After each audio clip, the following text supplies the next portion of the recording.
All right. So Jon, thank you so much for being with us today. Yeah. Thanks for having me. You are adorable. Do you know that you're adorable? Your family probably tells you this. Not enough. I think I would say not enough. There's never a time where I don't want to hear that. How about that? You are so cute. He was saying to me, you guys, before we started, he's like, how do I live up to this? You've had Rob Lowe. I'm like, you're just as cute as Rob Lowe. Yeah, but I can't do sultry. I realize like there's some words no one has ever used to describe me. One of them is exotic. I'd have to be in like by Mount Fuji for someone to go like, that guy's exotic.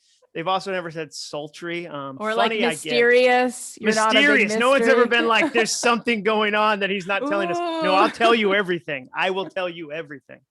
I love it. Well, we're going to make sure that happens today. So Jon is, for anybody who doesn't know for some reason, he's a New York Times bestselling author, written so many great books, has had such an incredible journey. And we're going to go a little bit out of chronological order because his newest book, you guys, oh, Jon, if you only knew. People think when they see the guest list of the show, they think, oh, your most popular episodes correlate to your most famous guests, right? Oh, Matthew McConaughey, that's your... No, I did an episode once 2 years ago, and it was titled How to Stop Overthinking.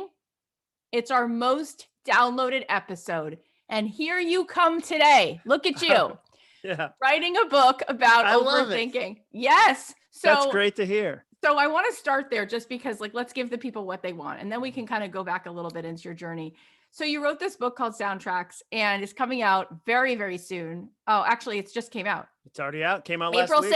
April 6th. I look too calm. That's why you didn't know it was out. I look too calm and collected. I don't look panicked enough. It just came out April 6th. And this is about what is the plan to overcome overthinking, because it is such a problem. And you guys have let me know it's such a problem. So I want you to tell us, why did you write this book? And then we're going to get into what is the secret to it all. So I wrote the book. There's three things I always look for when I write a book. I look for a personal connection. Am I deeply personally connected to the content?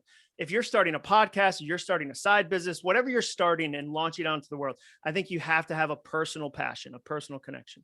The second thing I look for is there a need? Do people actually need it? Have I been, in conversations online? And the third thing I look for is there a spot for me in the marketplace? Is there room? And so personal connection in 2008, I started changing the way I think, and it changed my entire life. Like not instantly, not overnight, because good things always take good time, but it really changed the whole course of my life, my career, my job, what I was capable of doing. And so I've always thought, okay, is that something other people could benefit from? I've always kind of been curious. The second thing, the researcher who I work with, this guy named Mike Peasley, he's a PhD. We asked 10,000 people if they struggle with overthinking. So he said, 10,000 people, do you struggle with overthinking? Over 99.5% of people said yes. And it's one of those things that everybody thinks they're the only one, but actually it's everyone. And this was before 2020. 2020 was catnip for overthinking. Like how I've been saying it is everything is a thing. Like the reason you're overthinking right now is everything is a thing. The other day, somebody went to shake my hand, and before they did, I was like, should I refuse? Should I give them the elbow? Should I give them a fist bump? Should I shake it, but then put my hand into a huge vat of hand sanitizer as if to say, I'm just scrubbing off this deadly pandemic you tried to murder me with, sir. Is this a room? Like, is everyone in the room shaking hands? What does that say politically? 2 years ago, do you know what I thought when somebody tried to shake my hand? I shook their hand. There wasn't a single thought. So everybody's overthinking. And then in the marketplace, I went in, and there's some great books about overthinking, but a lot of them say, stop it, stop it, stop it. And they come from this place of stop doing it. And my opinion is, one, that's impossible. And two, why would I ever turn off this amazing machine? I'm really good at thinking. What if I just fed it with thoughts that helped me, not thoughts that hurt me? Like if you can worry, you can wonder. If you can spin, you can soar. If you can doubt, you can dominate. So what if I figured out how to turn my overthinking from a super problem into a superpower? And once I had those kind of the Venn diagram of, in my opinion, of a good idea, I was like, I'm willing to invest multiple years of my life into this topic and launch it out into the world because I think it'll help people. I think it's amazing. You've already been so uber successful, but I can only imagine where this is going to take you, because it is so pervasive. This is the number one thing that people tell me gets in their way. So let's go back to 2008. You said something happened that changed the way that you were thinking. And what was that? Well, I was stuck. I had hit a career ceiling in my early 30s, which is intimidating because you think like it'll happen in my late 40s. Maybe I'll have a midlife crisis, but I just hit a career ceiling. There was nowhere else to go with this job I had. The set of skills I had didn't seem like there was a way forward. I just remember sitting in a parking lot at like 6 a.m. in the dark in Atlanta. Like, and I was listening to Jimmy Eat World, The Middle. Like that was my fire up song. Like that would launch me into the building. And it's 100% a song about a high school sophomore girl. But I was like, it doesn't matter. This is a song about me. He's Like talking to me. He's talking to me. This is Jimmy Eat World. I am in the middle. And so I was stuck, and I started this blog in the midst of all this, and an event planner out of nowhere reached out and said, "Hey, will you come speak at our event?" And I had never done that. I had no evidence in my life that I could do that. I didn't know people did that or got paid for it. All I had was one thought. I had this thought, I think I can do that. And the thought is what I started with. And then I turned that thought into a ton of action. And then I turned those actions into a lot of results. But it started with just the thought. And the thought is what carried me through multiple rejections, things not going well. Because I just kept going, I think I can write a book. I think I can be a public speaker. So I'm going to continue to lean into that thought and use that. I'm going to overthink that thought versus all the thoughts that tell me I can't do something. And that's where it moved me to Nashville. It helped me hit the New York Times bestsellers list. It's made me, had me travel around the world talking to companies. And so that's what I got curious to go, do other people need to learn how to change their thoughts? Because the crazy thing is, most people don't understand they get to change their thoughts. Most people think a thought is something they have, not something they hone. Like it just shows up and we have no control. Even my most type A high performance friends who will lay out their clothes the night before they go to the gym because it ensures they'll go, don't pick their thoughts before a big situation. They don't go, I got a business negotiation coming up on Thursday. Here's the 3 soundtracks that I want playing in that meeting. So I'm confident. Like for me, I've been taken advantage of in business situations, and it would be easy for a broken soundtrack to get loud and go, every situation somebody's trying to take advantage of you. And then I show up in this meeting with really tight fists and I'm looking, okay, like where's the trap versus being open to a new business endeavor. And so once you learn you can choose your thoughts and change them and create the thoughts you want, I think everything changes. It's so powerful. Wow. You can choose it just like you would choose what clothes you're going to wear. And I love it because the book is called Soundtracks, and it really is a soundtrack. I spent a week doing this Joe Dispenza meditation retreat like in November. And I've spent a lot of time looking into stopping and getting centered. Right. And it is amazing sort of the neural pathways that we just keep making these grooves of like, we fire this thought and wire it to this feeling and fire it and wire it, fire it and wire it. And I did just have Mayim Bialik on, who has a PhD in neuroscience. And she's like, it's absolutely true. Like you can make new grooves, you can change it, right? There is a neuroplasticity. So let's talk about that. In your book, you talk about the 3 R's, right? To change this. Let's talk about what those 3 R's are and how we can maybe fire and wire new thoughts. So the goal of the book is I want to help you do 3 things. I want to help you retire your broken soundtracks. And a soundtrack is just my phrase for a repetitive thought. Some people say a thought is a leaf on a river or a car on the highway, cloud in the sky. For me, it's a soundtrack that plays in the background. And often you don't even notice it because you've heard it so many times. And that's what's interesting to me. Like a soundtrack can change an entire movie, where if you see a scene where it's a beautiful house and it's a neighborhood and there's kids playing outside, and then you play an ominous soundtrack, suddenly you're like, there's definitely a clown in the sewer, like something, like it's hand that rocks the cradle. Something's exactly like something is horrible. Or if they play a really poppy, if they play Vanessa Carlton 1,000 Miles, you're like, all right, somebody's making their way downtown. Like I get it. Like this is good stuff. So I really believe that those soundtracks change your day, they change your life, they change your conversations. And so the first thing is you retire broken soundtracks. The second thing is you replace them with new ones. And the third thing is you repeat them so often they become as automatic as the old ones. And you're right. Like the way I like to say it is every time you hear a broken soundtrack, you put another handle on it and it's only easier to pick up next time. So those things you've been carrying around for 10 years are covered with handles. That's why you can be 5 minutes late to the car rider pickup line as a working mom and instantly go, I'm the worst mom.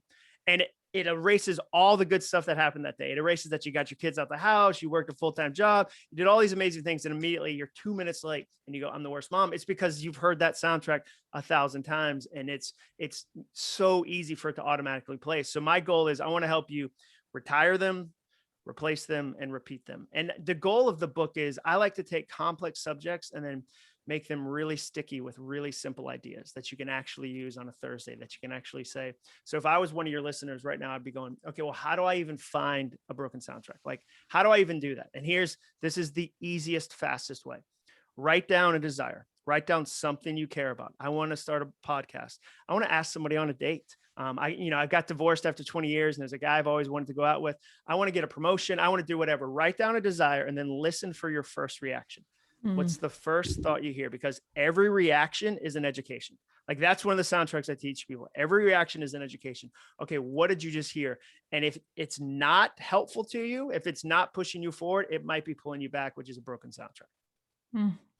That is so good. I've been thinking so much about our listeners and the conversations I have and how much of the time they're just in that resistance. They're in, but there's scarcity out there. Nobody will buy this from me, or nothing works out for me, or I'm not good enough at this. And that resistance, it feels so true and it feels so matter of fact and it feels so heavy. Well, it And seems familiar too. Just because something's familiar doesn't mean it's true.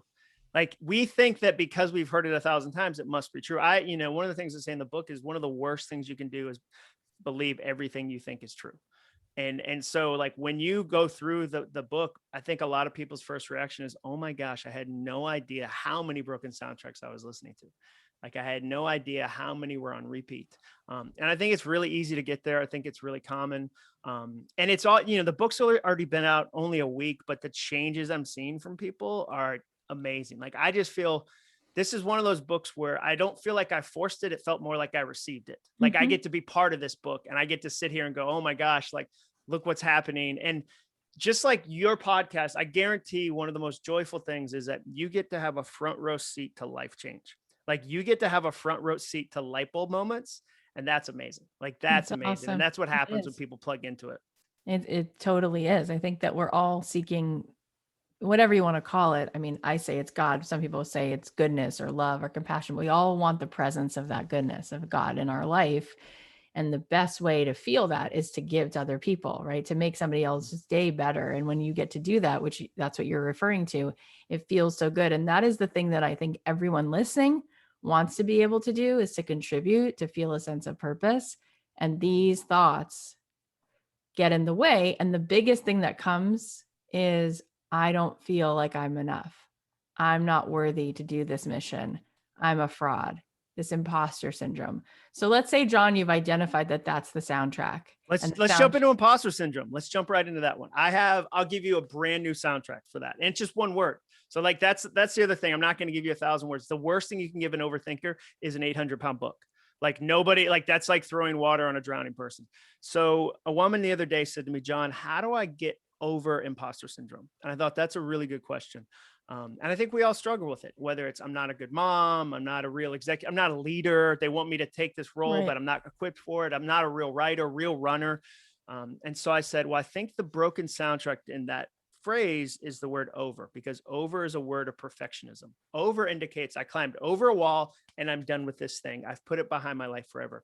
I told her, trade out the word over for through. How do I go through imposter syndrome? I've written 7 books, some of them New York Times bestsellers. There's still days where I feel like I'm an imposter. I'm not a real writer. I go through imposter syndrome. I don't get over it, because if I tell myself you'll get over it, every time I feel stressed again, I feel like a failure. And so what I teach people is, I don't always agree when somebody says you can become 100% fearless. And the reason why is I think at every new level, every new change, there's some degree of new fear. So the first time I spoke to 100 people, I had 100-person size fear, but I worked on that room and I got better and then I got over it. But then 1,000 people. Okay, well, that was new. I had to stretch myself. 1,000-person fear, 10,000 people, same thing. So what I like to tell people, a soundtrack that's been helpful to me is fear gets a voice, not a vote. It gets a voice. It's going to be there. Like it's part of the conversation. It's there, but it doesn't get a vote. It doesn't get to sit at the table and bang a gavel and go, here's what we're doing. Because I know what it's going to say. It's going to say, we should never do that. We're not qualified for that. So for me, that's how I work on getting through imposter syndrome. I recognize it and go, oh, that's right. So I had hoped book 2 would fix it. I hate to tell you, I wrote a second book, did not fix it. Then I was like, book 3 will definitely, it's the same, like, it's so easy to go the next thing versus just going, well, I'm going through this and I have a couple things I do when I go through this that kind of bring me back to where I want to be. And I'm going to do those versus going, I'm a failure because I still have not gotten over imposter syndrome. Yeah, I love that. So let's say you decide that that feels really good. Everyone just heard you and they want to do those 3 R's. They want to retire the first one and replace it, but it doesn't seem to stick. The Mhm. new anthem, the new thought. How do we get it to be the new soundtrack, not just the, oh, that feels really good, but I'd be lying to him if I said that it's going to stick now after I listen to this episode. Sure. It's not. Yeah. And it 100%. I mean, one of the things I tell people is don't give the problem a year and the solution a week. And what I mean by that is so many people go, I tried exercise, it doesn't work for me. And I'll go, well, how long did you do it? And they'll say 10 days. I'll say, well, how long did it take you to gain the weight? And they'll say 10 years. So they gave the problem 10 years to develop and the solution 10 days. And then they judge the solution on a 10-day window. That's so unkind to you. So what I would say there is if you got a new soundtrack, like it's this tiny, precious new thing that you're sending up against this broken soundtrack that's been lifting weights in like a prison gym for like 10 years, it's going to take some time. So I'd say let's give ourselves lots of grace. Like one of the soundtracks I've been telling people to listen to this year is This Is My First Global Pandemic. This is my first global pandemic, like because no one has gone through this yet. We're all amateurs, but I keep meeting moms that'll go, I'm the worst at virtual school. I'm terrible at it. And I'll say, yeah, you should be. You've never done it. And one of the hardest times to learn something brand new is during a deadly global pandemic. So what if you just gave yourself that gift to say, I write it down on a piece of paper and I put it by my computer. I put it on the fridge. Oh yeah, this is my first global pandemic. I made so many mistakes. Like, because none of your listeners would go, actually, Jon, this is my 50th global pandemic. And I'm a little embarrassed it's taking me this long to kind of figure out some stuff. So I think a lot of it is you give yourself grace and then you get creative. You learn, that's the repeat part. You learn how to say, okay, I'm going to put it multiple places in my house so I see it over and over again. I'm going to tell a friend so that that friend holds it with me too. I'm going to tie it to a symbol. I'm going to creatively find ways to practice that new soundtrack, not just go, I tried it once, it didn't work, because nothing you try once works. Like everything is better on multiple drafts and multiple versions. So that's what I would say there. I would never say, okay, it's going to change everything overnight. I would say though, that there are times in your life where when you bump into the truth, it can change more than you possibly think. And we've all had that where we thought we knew how a situation was going to go. We got some information. We had a neighbor who was the worst and we found out her mom has cancer and this is killing her. And knowing that little bit of information, that one sentence changed our view of who they were as a neighbor, how we should interact with them. So I do think there's times where you can get a true soundtrack, a new soundtrack, and it'll change more than you possibly think. But then it comes into the work of doing things to make it stick. So yeah, I would never say, okay, you try it once and if it doesn't work, just give it up. I would say fight for the things that matter to you. And there's some creative ways to do that. Amazing. And in the book, we don't have to go through all of them, but you have 10 quick and free ways to to dial it back. Let's just talk about a few of those ways. Yeah. So one of the things that really changed me with the book, because the book last year when I essentially lost my job. Like the majority of my job is public speaking. Last March, every event I had planned got canceled or put on pause. So I found myself in the trenches and was like, okay, what do I do? But fortunately I spent all this time learning how to choose my thoughts, and so I felt like the world had just got covered with water, but I had spent 2 years learning how to swim. So I couldn't wait for the book to come out because I saw so many people going, I feel underwater. And I was like, wait a second. So one of the things in the book that I thought was helpful came from a guy named David Thomas. And David Thomas is this brilliant counselor here in Nashville where I live. And I was talking to him about this concept. And he said, Jon, the problem with negative thinking is people want to find a switch. They think there's a switch they can find. And once they do, they can turn it off and they'll never have that negative thought again.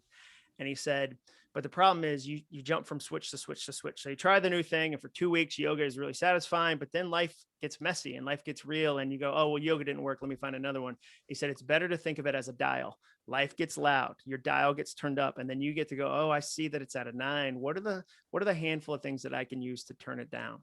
And so I like to teach what I call turn down techniques. And they're always personal to the person. What works for me might not work for somebody else, but I know for me, running is one of them. Like I need endorphins.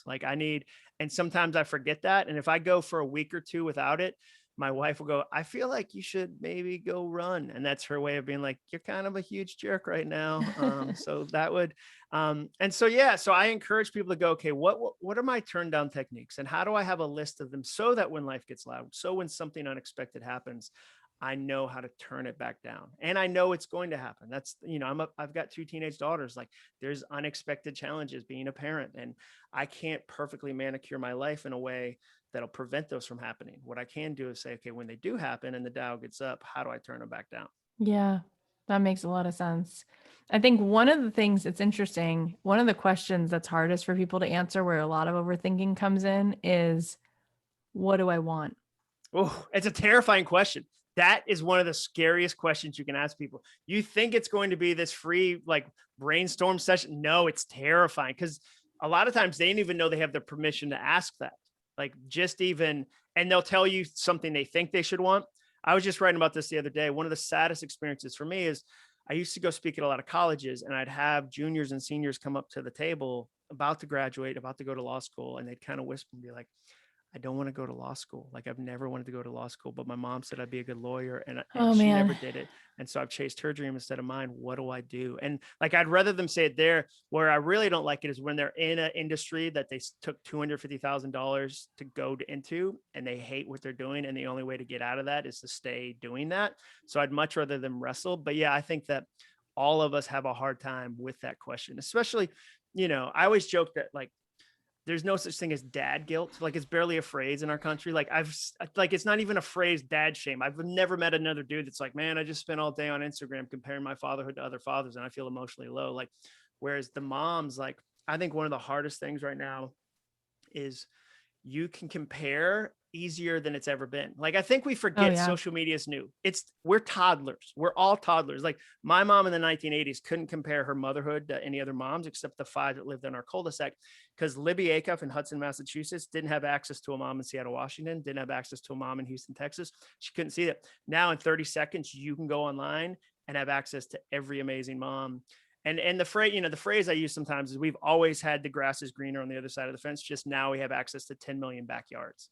And so I think that's part of the challenge too, is you go, okay, they get to have dreams. I don't get to have dreams, or somebody, yeah, that question though, you are 100% right. I think that we could have like a 10-hour podcast on just that question. Like, you are so right. Yeah, I think part of it is like, there is a thing as like decision fatigue. And like when you actually ask somebody, what do you want? And it's like you said, first of all, I didn't even know that that was an option for me to have what I want. Then people feel guilty for wanting more than they have. It's like, I notice there's a lot of shame around, like, I should just be happy with what I have. Why should I want more money? Why should I want more? There's people who don't have, or who would I be to have more? Why should I have more? That comes up. And then it's like, well, if you're really asking what I want, I don't really want to want, because I might get disappointed and things Oh might yeah, not they're work afraid to have out. the hope, because then the bigger the hope, the bigger the hurt. So I'll just keep my hope small as a way to Right. prevent big hurt. And you go, but that's not really that's not a fun way to live through life. Like, No. deliberately keeping your hope small as a hurt prevention mechanism. Like, Yeah. one of the phrases I say is, I'd rather whole hurt than half hope. Like, I'd rather get like fully into the mix of it than have these half hopes that I really never get to go, oh man. But it is challenging. And I think that's where part of this is, that's where community comes into play. Like that, that's where having other people that you can have this conversation with, other people that you can link arms with, whether that's in the form of a podcast, whether that's in the form of a Facebook private group, whether that's in the form of, a small group that you're connected to. I think we need other people as we go down this journey. Yeah. So for you, you said, before, if you doubt, you can dominate. What is the anthem? What's the soundtrack now, after you've been doing all this work since 2008? Like, what is the soundtrack that you turn on that helps you to dominate, to helps you to actually have what you really want? Yeah, well, I'll grab one off my wall right here. So this one is a note card that I have sticking on my wall. I wrote it on August 27th last year, 2020. And all it says is, ask for more. Ask for more. I found myself in situations undervaluing what I was good at, my content, what I cared about. And so I realized, okay, I need a reminder that it's okay to ask for more. It's great to ask for more. More than often, they have more and are like, oh, yeah, sure, here's some more. And so another one, this is like the same. Let's just take it from a business standpoint. I'll just grab stuff off the wall. This one says, people are trying to give you money. Like, people are trying to give you money, because again, I was going into business situations with old hurt, with old broken soundtracks that had me looking for the booby trap of the deal versus, what could this be?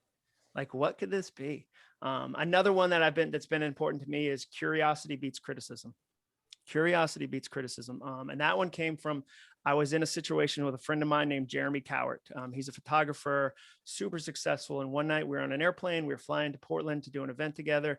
And he said, I got this dream I've been working on. And I was like, what is it? And he's like, oh, it's called the Purpose Hotel. I want to build my own hotel where every part of it is tied to purpose. And he laid it out and it was gorgeous. And my face said, you're just a photographer. And my words said, are you sure? And I criticized it. And years later, he would say that really hurt my feelings. And I don't want to live like that. I don't, because everybody does that thing. They share the thing and then they wait to see your reaction. And I put that story in the book because somebody who didn't react that way is Horst Schulze, the co-founder of the Ritz-Carlton. Like, Jeremy's doing the hotel. So I don't want to, I can't control the future. So I might as well, I can pick a positive prediction or a negative one. I'm going to pick curiosity. So instead of saying, that won't work here, I wonder how that could work here. So little things like that. And so I think a lot of times what I would say to anybody, because I think it could be intimidating, like, let's take the what do you want off the table just for a second, because that can be intimidating. I would just encourage you to start collecting soundtracks, start listening, whether that's on a podcast or a conversation with a friend or a song lyric. I know one of mine, Patsy Claremont, amazing author. She's probably written 40 books. She's in her early 70s. We went to lunch and I was talking to her and she said, John, when I wrote my first book, the editor sent back all these edits with red ink. It was covered with red ink. She said, and that felt like the book was dying. So I asked, next time, use a different color. And she said, next time she sent back the edits with green ink. And this time, instead of dying, it felt like I was growing. And so I took from that, what if feedback wasn't an attack, but was an invitation to growth? Like, can you imagine how that would change the way I receive feedback? So that's what I encourage people is like, just at least be curious, be a soundtracks collector. I would never sit you down and go with a blank piece of paper and try to good luck with the question, what do you desire in the entire world? Like, that's too big. It might be, what do I want this week? Like, what do I want this, this day? It doesn't have to be, tell me your next 10-year plan. Like, I think that cripples people, especially if they're already overthinking. Yeah. I love that you were just so honest and like shared something about yourself that you didn't like that you said. I feel like that doesn't happen on this podcast. That says a lot about no, you. There's things like sometimes I think because you're like, you get verified or you have a book, like people think that you're reflecting back on 40 years. Like, oh, I remember those mistakes from the 70s. And I wish my examples were older, but they're more like, oh, that's right. Like, part of the reason I wrote this book in a different way was 4 years ago, my wife said, you're a jerk for 2 years when you write a book and you're a jerk for 2 years when you sell it. And that's not going to work. I'd rather you be a plumber and be happy than be a writer and be miserable. So like, that's not working. And I realized she was right. And the reason, and I think this is going to be in my next book, I had this fuel of chaos and stress to produce. Like, I was like, a lot of high performers are afraid to lose their edge. And they're afraid. So like, what happened to me was years ago, I got in this bad business situation where I had to save the day. Like, I had to get up at 5 a.m. and like, I had to do all this thing. And I learned I can function in a crisis. And that's a great lesson. That's a true soundtrack. But then over time, it mutated into, I need a crisis to function. So then when there wasn't a crisis, I had to act like a crisis. I had to stir up a crisis. And I was miserable to be around. I was miserable to live with. And so I had to come up with a new soundtrack. The soundtrack I wrote the book with is light and easy. Like, this is going to be light and easy. The marketing of this is going to be light and easy. Like, how do I lean into that? Because that's sustainable. Good. It's so good. I had a conversation with my team the other day and I realized I have 3 daughters. My youngest is 4.5. And I have not stopped launching. Like, I literally am in a perpetual launch. So I'm either launching or fulfilling. And in between, like, I had a book come out. We have 400 episodes done of a podcast. Like, I have a 4-year-old, right? Yeah. And I have not taken a vacation, and I'll have goals like, okay, we're going to make 5 million, 10 million, and we'll reach the goal. Kathy still has not gone on vacation. Yeah. And I realized this is a trauma response. Like, this is fascinating. What comes up for me to think about, like, moving a launch and like taking time and making space. And it's like, think of like how productive certain people can be when you're under stress, like how much more you could offer if you felt the feelings you're clearly trying to run from, or enjoyed the success you already created. Oh yeah, no, I like celebrating. Like, I guarantee your celebrations at those milestones were micro, if at all. Like, because you're like, Nothing. They're I'm on to anticlimactic. the next one. I'm They're on to like, totally yeah, I wrote about that in the book where I realized one day I was the worst boss. Like, cause I was about to go grind on something else after having like, I 48 times my business one year. Like it grew by a factor of 48 times. And I was like, could have been 50. I mean, it's fine. It's fine. And like, I was, all right. It's all right. We can still go to the Olive Garden. I'll give it yeah, that. exactly. But, Like, oh, yeah. yeah. I mean, the breadsticks are bottomless, thankfully, but like, this whole thing could fall apart at any moment. And yeah, I've had a bunch of people in my life that have helped me go, okay, but what is, what does that mean? Why are you doing that? I mean, I had the other day, my project manager said, I saw her at church and she was like, hey, the other day in that meeting, the soundtrack I wrote down was, I wish John would show up before his impatience. And she was like, you wrecked that meeting because you were stressed and you took it out on the team and it ruined us for like 6 more meetings. And I was like, oh, it wasn't fun to hear, but she was right. And so I ended up apologizing to the team, like, but I brought a lot of stress about something completely different into that. And they were having like a light 5-minute casual conversation at the beginning. I was like, all right, let's go. That's great. I'm glad you had a weekend. This isn't about the weekend. Where are we on these numbers? And I was such a jerk. And so like, again, like having people that can tell you that, but also like being in touch with your feelings. Like one of my favorite things over the last 2 years, there's a guy named Ben that I go on walks with. He lives in my neighborhood. We go on walks once a week. And like 2 years ago, he said, oh, I feel sad about this thing. And I was like, oh, so we get to use the word sad. Interesting. That's good to know. And so then like 3 months ago, we're in the woods and on a walk and he's like, what's going on? I say, you know what? I saw an opportunity that I missed. And it made me feel sad. And it made me feel afraid. It was the last opportunity of all the opportunities that I'll have. It made me feel dumb because I think everybody else would have been able to execute it. It made me feel jealous because I saw the person that got it. And then, so we kind of talked and he goes, well, let me ask you a question. If you got that opportunity, what would you have more of that you don't have now? And I was like, well, that's a really good question. And then he said, if you got that opportunity, would you have gone deeper into your ego or deeper into your heart? And I didn't need a second to answer that one. And I said, I would have gone deeper into my ego. And he said, well, then that makes me sad because I don't think you would have valued our walks and I would have missed this relationship. And here's the thing. I don't get to receive that gift. Like Ben gave me a gift unless I first say, I have this feeling. This is a thing this week. Here's something I'm processing. Like if I go, everything's cool, just out here crushing it, just trying to, and so that's what, when you can kind of get in touch with, the thoughts you're having, what they're telling you, other people get to speak truth into them and go, wait a second. No, that's not the truth at all. Here's the truth. It's so beautiful, John. And honestly, this is turning into just one of my most favorite conversations. I'm so impressed. Like you could be this vulnerable and like dropped in general. And also because you're a guy, guys are not encouraged to have those conversations, to say those words. Yeah, but we're missing out on so many, like we're missing out on so many gifts. Like, that's why I think guys are grumpy. Like, we're not getting all these gifts. I mean, like I fought fear forever, like just fought it. And then finally one day, and maybe I'll write about this at some point, I was like, I'm going to invite fear in for a cup of coffee. Like, let me just see what's going on. And I felt like fear came in. So I just took a specific fear. Like Monday morning at 7 a.m., I hear this soundtrack that goes, oh, you're already behind. Like this week is already a wreck. I'm like, it's freaking 7 a.m. on a Monday. Like I have every hour available. It's like, no, dude, we're so far behind. And so I brought that fear in. I was like, hey, let's talk about what's going on. And I came to this place where I was like, I think you just have a lust for life. I think you actually have a really amazing lust for life. That's what this is. There's so many amazing things you could do and you're worried you won't get to do them, that I think this is a lust for life. And let's talk about that. And I felt like the fear was like, whoa, I thought this was going to be way more violent. And I was like, why? And the fear reminded me, because a subtitle of one of my books was Punch Fear in the Face. So I felt like the fear was like, I thought you were going to punch me in the face, because I mean, it's right there on the cover of your book. And I was like, oh, I can see how you didn't think that. But I think if you don't deal with your fear, you miss out on like 90% of self-awareness.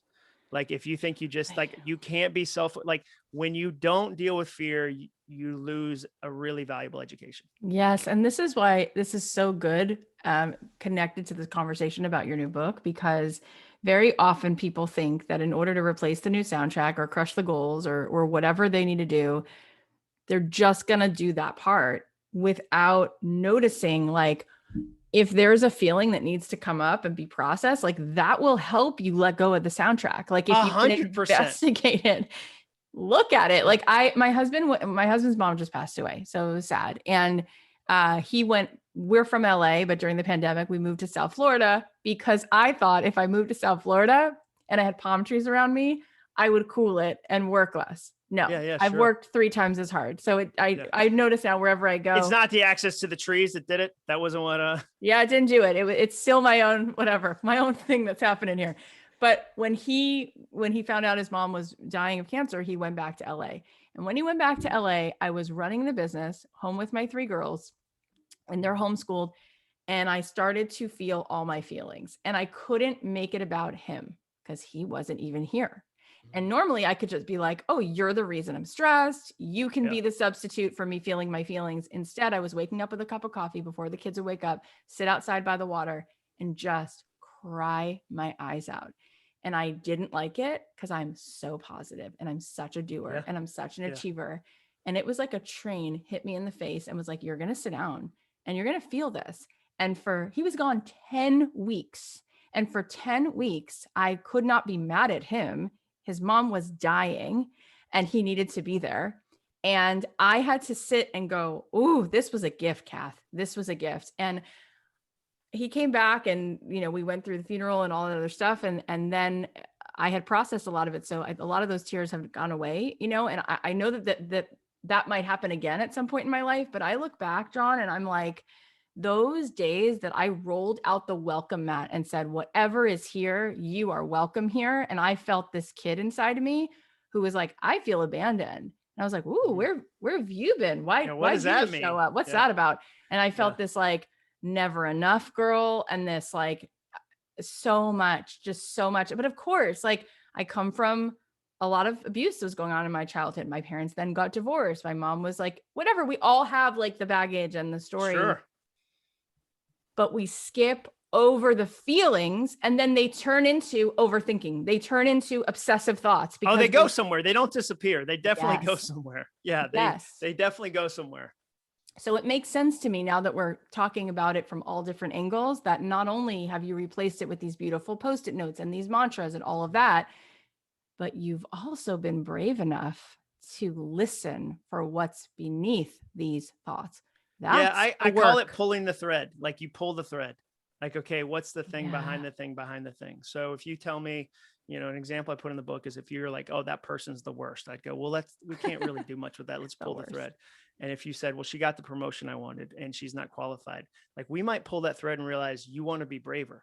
Like you see what she did and you wish you were that brave, and like, okay, well, let's talk about bravery. Like, let's talk about that. What does that mean? So yeah, I think there's a real value to pulling the thread. And that's what's really fun to me about this, because I think like I want to read you one. Like I saw this one yesterday because I'm just seeing real responses from people. And I think this was a beautiful one. I won't say her name so that she's anonymous, but this woman posted yesterday, because I teach about symbols, like what's a symbol you can tie a soundtrack to.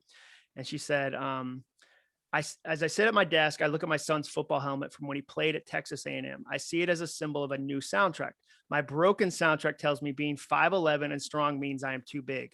A new soundtrack tells me if you were not the size you are, your son would not have been able to go to college on a football scholarship as a left tackle. And so that's where you go, okay, it takes work. It does. But that's the kind of thought that like that person felt, I'm a failure because I'm you didn't stretch your bones out, but we're so mean to ourselves. Like she didn't do something wrong to become 5'11". But like having that new thought and go, oh, that football helmet is a symbol of a good thing, like a generational thing that I got to be part of. Yeah. That's beautiful. That's not failure. So the 3 questions I teach people to ask when it comes to broken soundtracks are really simple. Is it true? Is this thing I'm saying to myself true? Number 2 is it helpful? Does it push me forward or hold me back? And the third is it kind? If I said it to a friend, would they still want to be my friend? And I did a podcast the other day with somebody that said, I've had the #1 podcast in my category for 9 months. And my broken soundtrack is I've been telling myself, you're just lucky. You're just lucky. You're just lucky. And they said, if a friend came over and told me they'd worked really hard to build something over a 9-month period, I'd never go, you're just lucky. You're just lucky. So it kind of, every podcast I've done in the middle has turned into like, oh, wait a second. Like we jumped into some deep waters, but it's fun. And again, like the thing might be true at the beginning. You might say like, I don't know how to do a podcast. That might be true. It might be, but is it helpful? Does repeating that over and over make you want to do a podcast more? Does it make you want to do a podcast less? I don't know how to be a good dad. You might not in that moment, but is saying that helpful? is it kind to yourself? Like, it's not. So if you can ask those 3 questions, again, like, it becomes this doorway into this great experience where I really do believe if you change your thoughts, you can change your actions, which changes your results. Oh my God, so much so. And just to reveal for myself, one of the things I've always struggled with is my marriage, where my work was like on fire. And I remember hearing people like Amy Porterfield and others saying things to me like, well, you usually don't have both. Like if you're having a season where your business is, crushing it, this other, shoe drops. And so I was always crushing it in my work. And my thought was always around my marriage, like, I just don't see it as a possibility because my parents' marriage was so Oh not yeah. good. And then when he was away, I started thinking, is that helping me? Because instead of that helping me, what it does is it helps me find the evidence that it's not going to be possible and it's not going to be Yeah. good. It's not going to be good, Cognitive bias. Your brain learns to look for the things it wants to look for. which then makes me feel like defeated before I even walk in the room, which makes me take different actions and all this stuff. And when he came back, it was the first time in forever because we were going through this funeral and all this stuff together where I was focused on him, right? Completely focused on him. And I said, I'm going to let this be a new point of creation for us from here on. And I'm going to focus on the evidence that like there is a rhyme and reason why God put us together. We have these, right? And he's awesome and all these things. And I'm going to look for the evidence. And oh my God, like overnight, that bandwidth is just, I'm literally telling you that like we are back to like, he was my next door neighbor and best friend before we dated. We were literally friends and hung out. And now it's like, oh yeah. And I'm like, I can't believe how much time that thought took and made me suffer Oh yeah. because there was like an upper limit there. It was really convenient to protect myself from really being open to receiving that which I really didn't feel deserving of. And that's what's really interesting, Jon, is so many of the things that people want, they don't get because deep down, they don't feel worthy to receive the thing that they just asked for. They don't feel worthy to receive the money. They don't feel worthy to receive this love from somebody else. It's fascinating. And it brings me back to a conversation I had with someone who you're probably good friends with, Donald Miller. And we talked about, he said to me, love is not earned. And so many of us are wired for achievement that the money will come if I earn it enough, if I'm good enough. And we never think we are. And therefore, we don't feel worthy of having more or asking for more or receiving more. And that is really the ultimate thing that I see over and over and over again. I am not worthy of that which I want. Yeah. So what do I mean, you, I think that's an epidemic. I mean, and I think it's, I don't know, there's so many different examples of that. But I think that's where for me that kindness comes in. Like, it was interesting. Google did a study where they were like, what are the best teams that Google have in common? Like, what are the best high performing teams? And they studied like 35 different statistical models, 180 teams, millions of dollars. And it came down to one thing: psychological safety. People on the best teams could ask a question and suggest an idea and make a mistake without being judged unkindly. And what I would argue is most of us don't have psychological safety with ourselves. Where, an example of that is if you've ever, before you even wrote an idea down, said that's too dumb and not even written it down, it didn't even make it from your head to the piece of paper. That's your lacking psychological safety with yourself. And so that, I tell people all the time about like losing weight. The heaviest thing you'll have to lose is the thoughts you have about yourself. Like the goal of the book is I want to help somebody rewrite the story they tell themselves about themselves, because it's the story you'll hear more than any other story in your life. Like, I don't care if you've read Harry Potter 100 times. I don't care if you love Star Wars, whatever. The story you'll hear more than any other story in your entire life is the story you tell yourself about yourself. What if it could be a kind story? Like, what if, we did this thing where we studied affirmations, because I'm a skeptical person. Like, I'm super like sarcastic, skeptical. I'm not, I can be super negative. I asked a friend the other day, like, what music do you listen to when you want to feel sad? And he's like, why would I ever do that? And I was like, oh yeah, me either. I don't have a, the live version Around Here by Counting Crows from the Sydney Opera House on. No, that's dumb. That's weird anyway. And so I'm a kind of negative, melancholy person. But I kept bumping into all these people I respect to talk about affirmations, and like all these successful people, if you get them off the podcast, like back, stage, they go, yeah, I got a pep talk, or yeah, I got some declarations. Yeah, I got a mantra. I was like, oh, I'm going to have to study this. So I studied it. I tried it with Zig Ziglar's affirmations, because he's kind of the godfather. And then I interviewed Tom Ziglar, his son, and tried to really find the holes. And then we tested it. So I wrote my own 10, because I'm a writer. And like one of them was, I'm the CEO of me and I'm the best boss. Like I'm the CEO of me and I'm the best boss, or the only one who's standing in my way is me. And I quit doing that yesterday. Like I'm the only one and I quit that. Yes. Like that's over. And so like we practiced it. And then the researcher and I, we went through and had, 1,400 people give us feedback who tried it, and they decreased their self-doubt. They increased their productivity. They decreased their overthinking. And so I just kind of came to a place where like, okay, I'm going to try this. I'm curious. I'm going to try this. I'm going to be open to it. And it's been really fun to see. It's changed my life, but then to see all these people, because there's 35 different stories of other people. If I write where my books have become fun for me is I have people that will test the ideas first before they hit a book. Because if I write a book without that, it ends up being almost like this memoir where you're like, I hope I can relate to this book if my name is Jon Acuff, because he's all the stories. But if I go, Colleen Berry was a receptionist in Boston, and she went from being receptionist to CEO. And I put that story in the first chapter, and I'm like, look at that. Then so many other people can go, oh, I see myself in that story. I see my story. And so that I feel so excited about the book because I think it's going to be an idea I stay on for a long time. It's my 7th book, but like this one, the response has been like something I haven't seen before.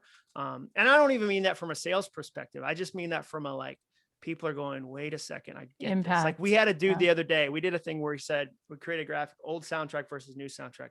And a guy said, my old soundtrack was, I can't be a good dad because I didn't have a good dad.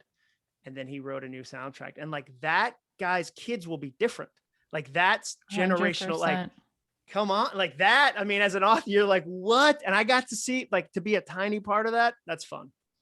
One quick thing, because this was so good. I didn't want to go into all the other books because this one deserved the time. But in the past, you've written a lot about getting things done. And one of the soundtracks that people play is this, like, it has to be perfect. And if it's not, I'm not doing it. And so many people in our audience, like they want to start their podcast or start their bakery and they just don't, because it's so scary to think of making something mediocre. So because I know you wrote a whole book about it, like getting things done and not being perfect. What would you say to that?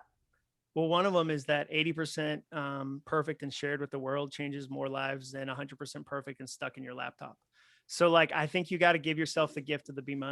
Like, I think like there's times you should be like, because the problem with perfectionism is people would rather get a 0 than a C-.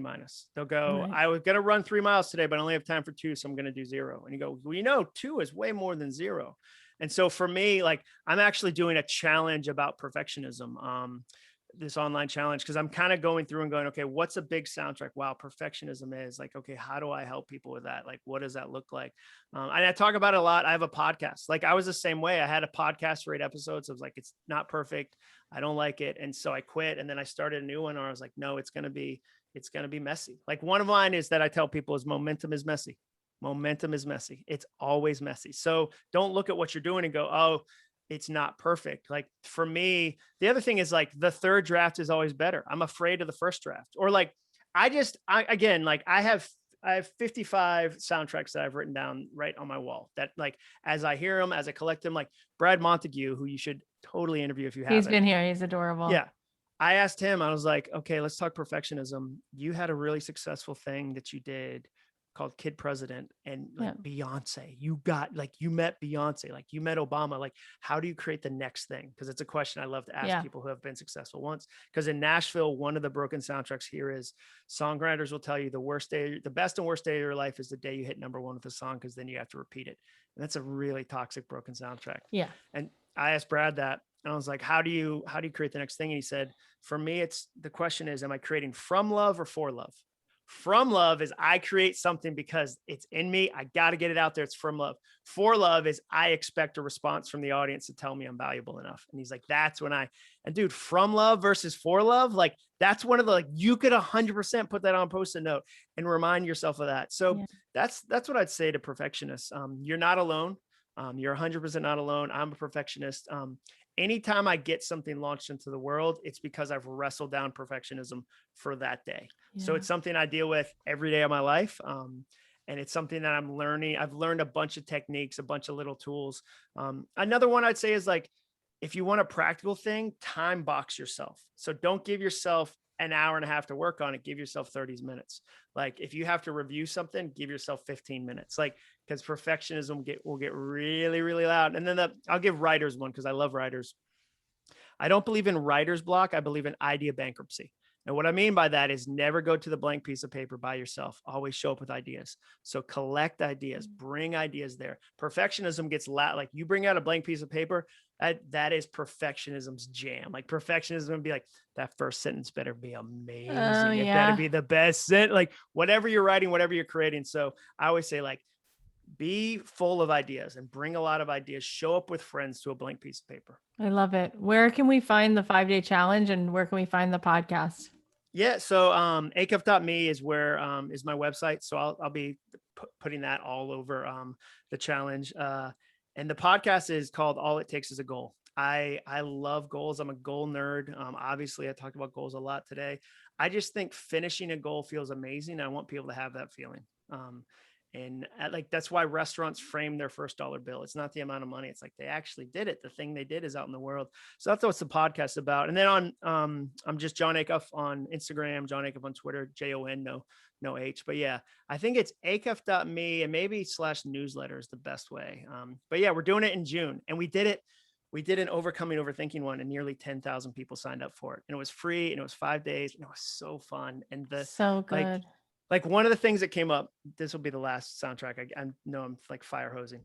I'm just trying to out Rob Lowe. I don't know how many words he used, but I feel like it was probably a pretty good amount. So this woman in the challenge said, "Hey, I believe this new soundtrack in my head, but not in my heart. What do I do?" And that's a really common problem. I know this thing logically. I know it, but I don't feel it. I'm not living out of it. And the soundtrack that I gave her was, remember, the head runs, the heart walks. Like the head will often get there first, and the heart takes a little more time. So you've got to give, like, and again, that's about giving yourself space. It's a 10-week you're sitting at the water. You didn't go, so I gave my heart that one day. I was like, get it together, heart. I need an ROI. Like where's this going? You're like, no, it's going to be longer than that. So that's what I like about doing challenges, is it's real people from around the world that go, I'm willing to go for that. Yeah, oh, so good. We'll put a link to all of that in the show notes and everything. Thank you for such a enriching, like just deep, vulnerable conversation. Thanks for being so real, for sharing yourself with us. I know that people are already loving this book. I've seen it posted everywhere, and I'm so excited for this to start to be a movement where people are playing a new soundtrack. So thanks for helping make that happen. Yeah, I'm excited that we get to be friends. That's been a fun thing for me to connect with people that are doing doing similar work. I think that's been a blast. I'd love to have you on my podcast. Jon, I'd love to be on. It's a done deal. It's so nice of you to ask. Thank you for being here. Really, I feel better. I was feeling stressed out this morning, and then talking to you like about 24 minutes in, I was like, oh, it just lifted, just the conversation. Oh, good. That's awesome. Yeah. So thank you for that. Awesome. Jon, this was great. I knew it would be. You did it.